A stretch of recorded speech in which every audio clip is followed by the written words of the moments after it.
Let's jump right into this explainer. Today, we're taking a magnifying glass to one of the most famous narratives in ancient history, the Red Sea deliverance.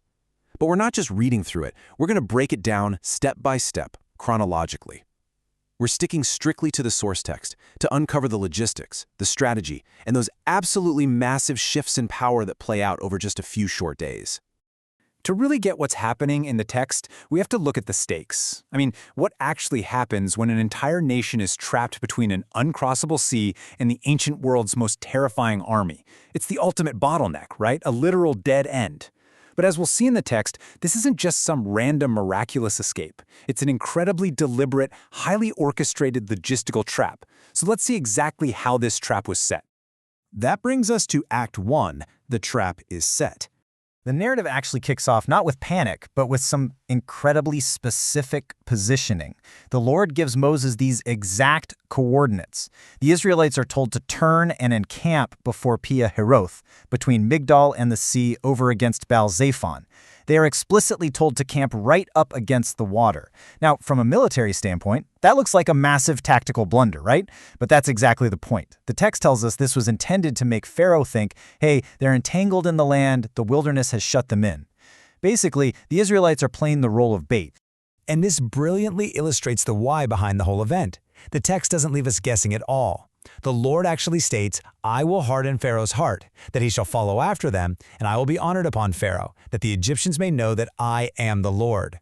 This seemingly foolish encampment by the sea, it's designed specifically to draw Pharaoh out, so that a definitive, absolutely undeniable victory can be established. And Pharaoh totally takes the bait. When the king of Egypt gets word that the people have fled, he and his servants instantly regret letting their massive workforce go. They literally ask, why have we done this? So Pharaoh mobilizes. He takes 600 chosen chariots. But wait, it doesn't stop there. He takes all the chariots of Egypt, with captains over every single one of them. We're talking about an overwhelming, total mobilization of an ancient superpower's elite strike force, and they're bearing down on what is essentially a civilian encampment. Which leads right into Act 2, fear and sarcasm at the shoreline. So the trap is sprung. The Egyptians overtake the Israelites right at their camp. And the crucial thing to notice here is the psychological state of the Israelites when Pharaoh draws near. They lift up their eyes, they see these marching Egyptians, and the text says they were sore afraid. They actually turn on Moses with some of the most intense, panicked sarcasm you'll ever read in an ancient text. They ask him, because there were no graves in Egypt, hast thou taken us away to die in the wilderness? In the face of this impending slaughter, their absolute terror makes them actually long for the subjugation they just escaped. But check out the immediate contrast in leadership here. In the middle of this totally chaotic, terrifying mutiny, Moses delivers a completely stabilizing directive. He just says, fear ye not, stand still, and see the salvation of the Lord.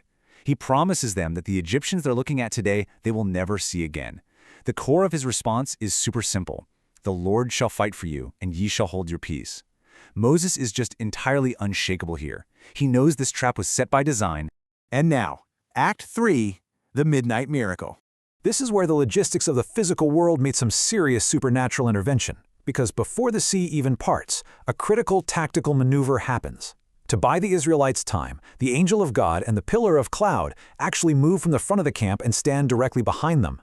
This creates a supernatural barrier right between the two armies. To the Egyptian camp, it's this blinding cloud of darkness, but over on the Israelite side, it's providing light by night. The text states the result plainly, so that the one came not near the other all the night.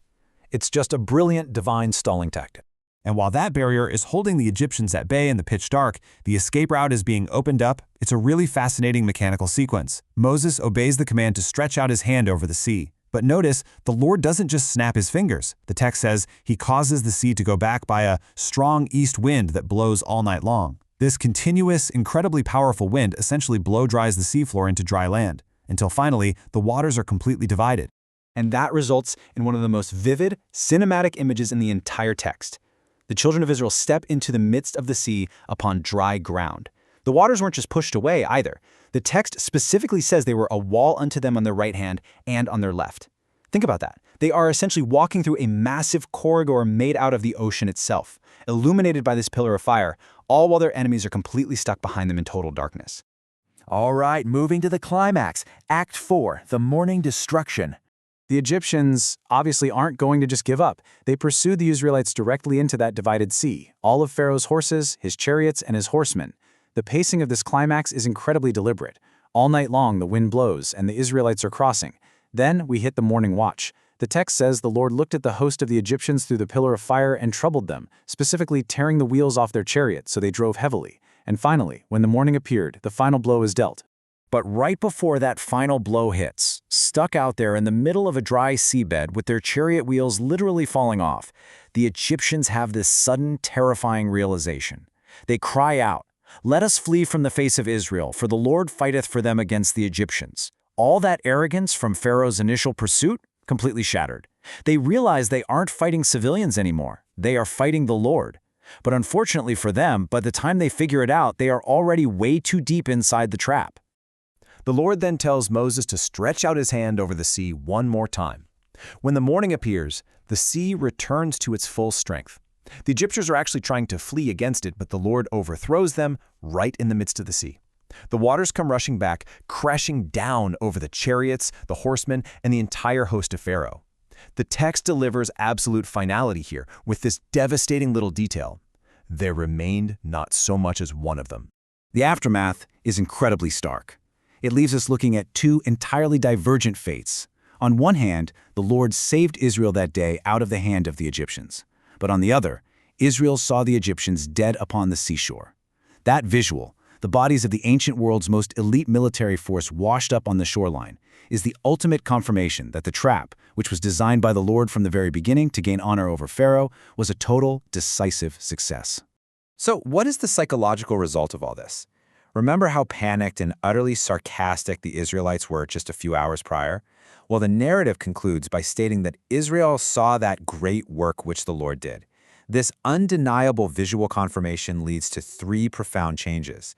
The people feared the Lord, they believed the Lord, and they believed his servant Moses. That mutiny we saw earlier is completely gone, replaced by reverence, permanently solidifying Moses' leadership and their faith in the divine. So, as we wrap up this explainer, I want to leave you with a final thought to ponder. How does viewing this event not just as a miracle, but as a strategically timed logistical masterpiece change your understanding of the narrative? When you look really closely at the text, the highly specific geography, the careful manipulation of timing, the use of darkness and light, and the targeted disruption of enemy chariots, it shows a highly orchestrated deliverance that goes way, way beyond a simple rescue. I really hope this deep dive helped uncover some of the fascinating structural layers of this text for you.